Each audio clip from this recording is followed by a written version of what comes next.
I'm so sorry we're not done yet. Okay. That's okay. The world and how we could be together collectively differently on the planet, and suddenly the police are clearing us. Well, that's a radicalization from the side of the administration on how it's viewing student participation and active engagement in the world, right? Because it's inconvenient, because it's seeing itself in this other kind of way as a private space that doesn't want the normal functioning of business to be disrupted. So all of those things are happening. The underlying, what I really want to talk about today, now that you have a kind of picture of what this policy is, maybe I should just say, we won.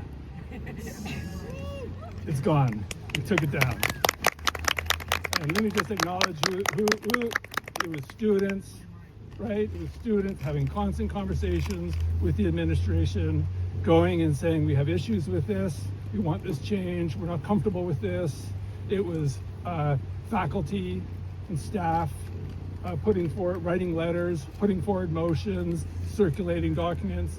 A motion was going to be passed at faculty council that said we want this removed, right? That's the biggest, there's Senate, but there's also faculty council, and that motion was on the table, right? And that morning, Jeff Hennessy pulled the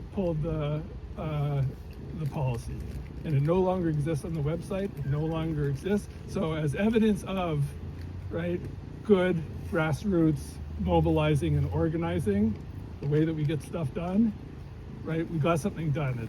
It's important for us to recognize that. Even if it comes back in a different kind of form, it won't be rooted in the origin. Right? Even if it comes back in a different way, it won't be there because of it reacting to the encampments in support of Palestine across campuses in Turtle Island and around the world. Right? It won't be rooted in that same poison. Right? It may still be poison, but it'll have a different flavor. It won't be quite sulfur. It'll be, something else will be going on. Okay, what I want to sort of take away from this, or want to think about, is what I see as a broader kind of problem that we're all collectively facing, and that is the move to depoliticize things that are inherently political. I think that's what a policy like this is doing, is depoliticizing something which is always political. Protest is always political, right? If you have a policy to try to smooth it out so that no one's feathers get ruffled, then you're actively trying to depoliticize something that's political. We have other instances at Acadia that this is happening. It's called the neutrality policy, right? Where the university has said, we are not taking a political position on anything. We're going to be neutral on everything. Well, that's an attempt to depoliticize, right? Something that is inherently political. What's inherently political? A university is inherently political. Right? It's saying these are our values, this is how we're going to organize our coming together for certain kinds of objectives, whatever it is, to learn new things about X, Y, and Z, right? And that means that we need to be able to challenge, critique, undermine certain forms of authority and challenge other structures of power and so on. Well, saying, no, that's not the function of this university. When we depoliticize it, the purpose of this university is like a shopping mall, right? It's to come here, get your degree so you can go and work somewhere. Well, that's a political way of thinking about a university, and it's not a kind of university that I particularly want to be associated with, right? So there's this process that we're witnessing, this depoliticization of things that are inherently political. Can you think of other ones, other examples that are of depoliticizing things that are inherently political in your lives, or things that you've encountered? See a lot of musicians get shamed for talking about politics, but music has really always been about talking about politics in many areas. Yeah, let me repeat that. So there are a lot of musicians that are getting in trouble, we'll say. Plato had issues with music. Right? Why? Because bodies start moving. As soon as bodies start moving, then that's a danger to the state. Right? People start getting moved in different kinds of ways, and those can build into momentum. People can have different ways of thinking about being together. And that's a threat to the state. So yeah, music, right? Great example, yeah.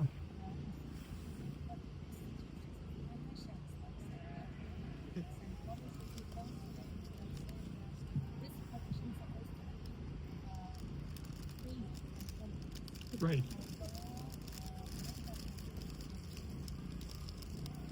Yeah, fantastic. Yeah, we have political associations that say these are our standards. We don't want to have things politicized. We just want to have a certain set of courses that we have to take in order to get through. And then, boom, you are now a social worker or a counselor, whatever it is, right? Yeah, great. So then you have this process of professionalization. That's another way of talking about depoliticizing things that are inherently political. Yeah, fantastic. Go ahead. And then, yeah. Unsubstantiated land acknowledgements and the university's decolonial attempts. Right. So the way that we're just norming certain kinds of statements that have real material consequences. When we say a land acknowledgement, we should also be talking about land back. That's a harder conversation, right? And so to go into a routine of paving, I'm going to say it, paving over, right, through land acknowledgements, that means that we're not putting the politics at the center of what we're really saying, or the implications of what we're really saying, that we need to rethink a bunch of stuff here in Canada and recognize certain forms of legacies and so on, and look to a different kind of future. That's all political work, imagining how we're going to be together in a different kind. We move from, we need to individually take ownership of, and worry day and night about our future, right? Those, as opposed to, we're going to turn our attention to who's responsible, and right. So the environment is then be depoliticized. It's our collective responsibility, or something like that. Yeah, fantastic. Yeah, well, all of these. We've also depoliticized genocide. Let's just acknowledge we've depoliticized. It's been depoliticized, right? In the way in which time. Oh, okay. I just wanted to say, like when Acadia hung a Ukraine flag up, and then we suddenly switched up on like not having a stance anymore, which is pretty telling. Right. That's exactly what the neutrality policy is. Exactly where it's trying to get out of naming its politics and saying we're okay with this kind of issue being protested, but not this one, right? And as soon as it took down as soon as it said we're no longer doing any at all, it means that what's been removed is that messy conversation that we need to say, well, if you're going to support this, if you're going to be in solidarity with this, then why not solidarity with this? That's an uncomfortable conversation, but it's a conversation that needs to happen. If you then just say none, right, then if it's none, then how is it that we have EDIA programs on campus? There's values there, important values. I recognize and respect those values, right? But why? So the university has values, but why are some values deemed to be, apolitical? They're just the way we do things, and other ones are things that we have to, move off the margin. Yeah. How can we better understand racism as a guiding factor in the university's avoidance of speaking on this kind of topic? Yeah, all of this means that we need to hold these questions: racism, sexism, colonialism, all of these different kinds. Oh, sorry. Yeah, how do we deal with racism? How can we understand racism as a guiding factor in the university's avoidance to handle these topics? Yeah, I think that the way that we understand how racism is functioning, the way to bring something like that forward is to politicize it, right? It's not to normalize it, not to go along with it, not to say, well, that's your opinion, that's my opinion. It's to put it into the domain of politics and say there are real material consequences for these kinds of choices, and then to say those choices have benefits for certain people and not for other people. And then you start to work, right? That's the process of politicizing something. And it's uncomfortable, right? It may be uncomfortable to yourself because of your own indebtedness to certain kinds of things. It may be uncomfortable because the person you're talking to is deeply indebted to. But it's the politicizing those forms of conversation and those policies is precisely what I assume that we're here at a university to do, right? Is to try to figure out those kinds of questions. Another one I thought about recently was I watched for some reason I watched cycling, and all of the protests that happened in Spain around the Volta, I think you'll see that every single time there's a sporting event, people will say something similar along the lines to music, is that sports are not supposed to be political, right? Sports are devoid of politics. And yet every time there is, as soon as you hear that, that's an opportunity for us, right? Because as soon as someone says there's no politics in sports, and then you politicize it, suddenly everything goes crazy, right? And the reason why is because sports are inherently political. They're deeply political. Music is deeply political. University is deeply political. So as soon as someone tries to say it's not political, politicize it and see the reverberations. You're probably going to get a policy. You're going to find yourself having a policy. Now, let me just go to implications. I haven't been paying attention to time, and I'm probably talking too long. But I want to talk about the implications of, what's that? Oh my gosh, well.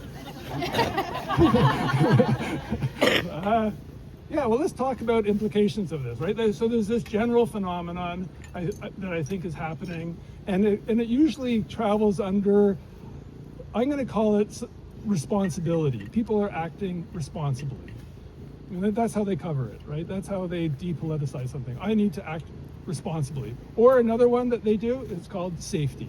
I'm going to operate this under the basis of safety. I need to provide safety for everyone.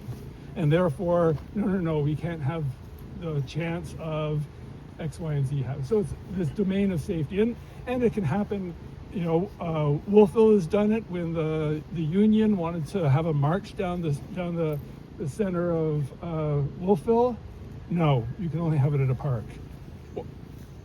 Why? Next thing you know, there's I can't give an example, but something along the lines of a sports team or fire trucks, usually something involving fire trucks, something, and it's like, oh no, it's a parade. Let's open this up to everyone. And so there's a certain kind of choice that's going on that then minimizes or depoliticizes certain kinds of things.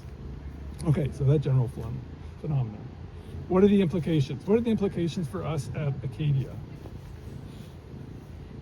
Well, one, I think as soon as you start to go down this path of depoliticizing things that are inherently political, you start to radicalize your culture.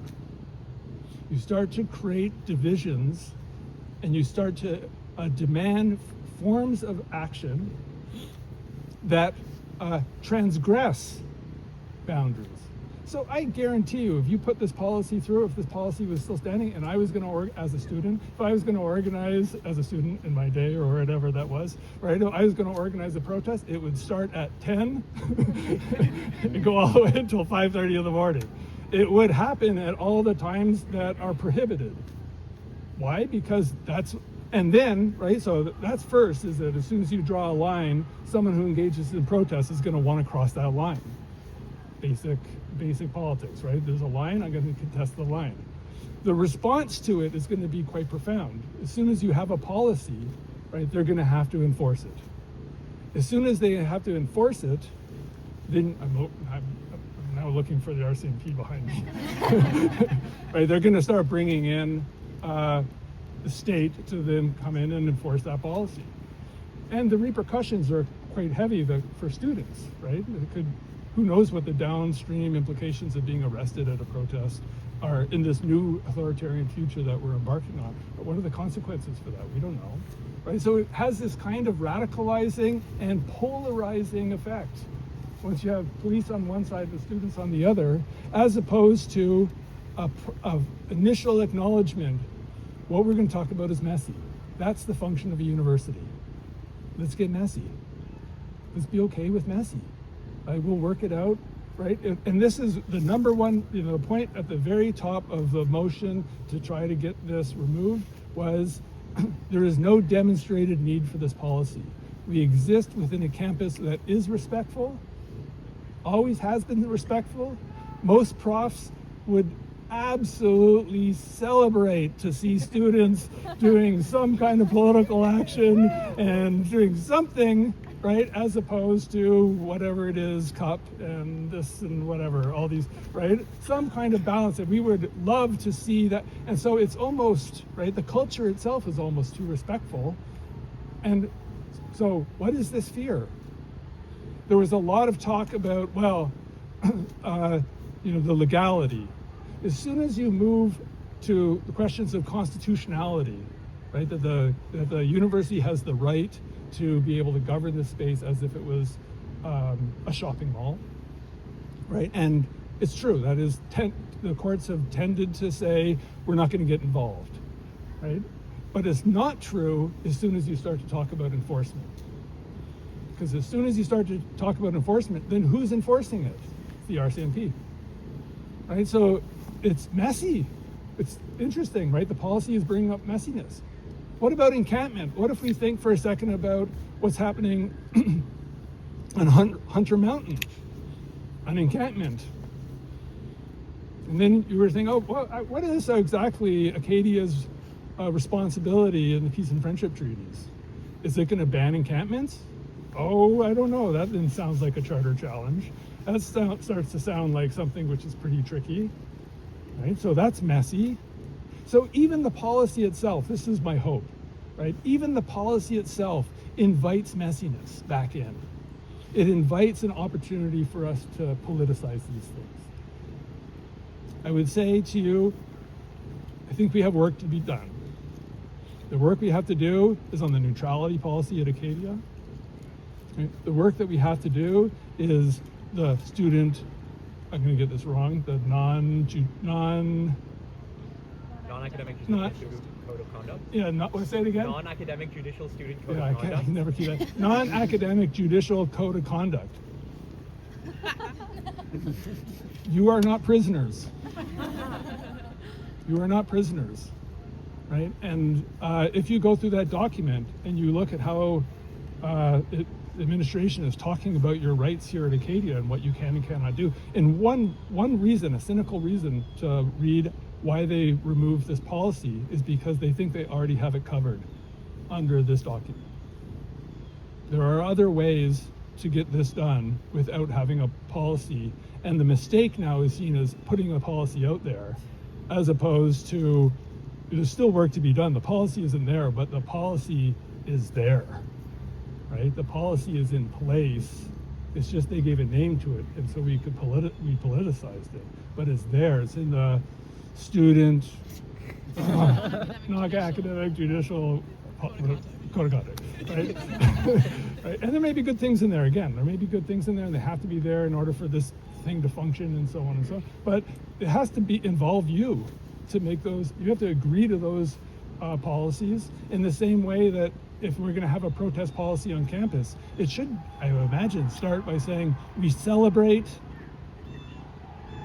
all forms of protest and dissent because that's what we understand as a key component in the pursuit of knowledge, is dissent.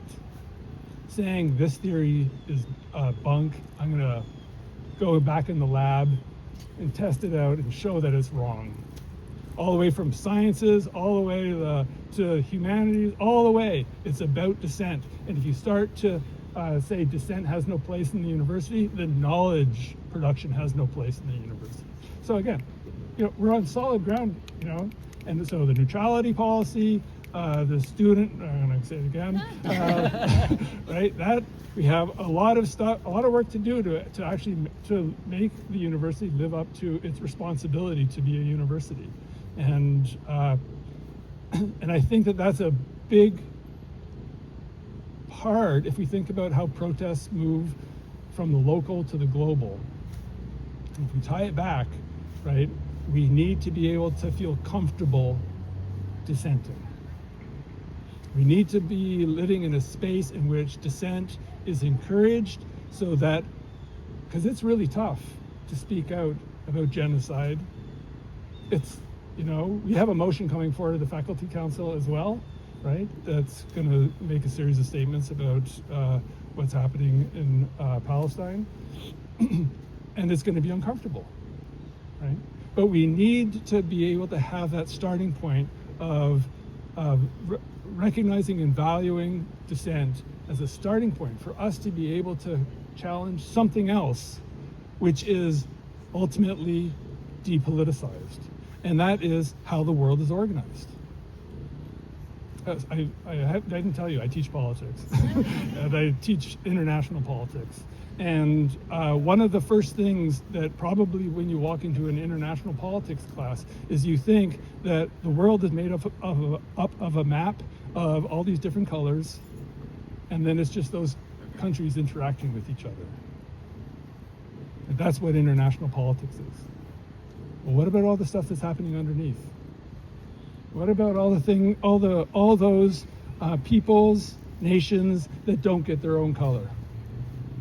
Right? So that map that we have, I gave my son, he's 3 years old, I gave him a globe, right? But that globe is deeply political, right? It just says these are the 189 countries or 191 countries on the planet, and that's it.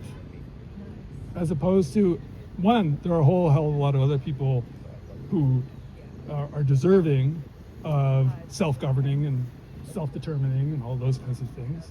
But two, even beyond that, there are other ways that we can imagine being together on this planet. It's so hard to think that there are other ways for us to imagine being on the planet if all we're trying to do is get our own color, get our own square, right? And there have to be other ways for us to imagine so we can deal with the environment, so we can deal with questions of capitalism, so we can deal with any of these obvious other problems for us to deal with. We need to push for a political imagination that allows us to question everything.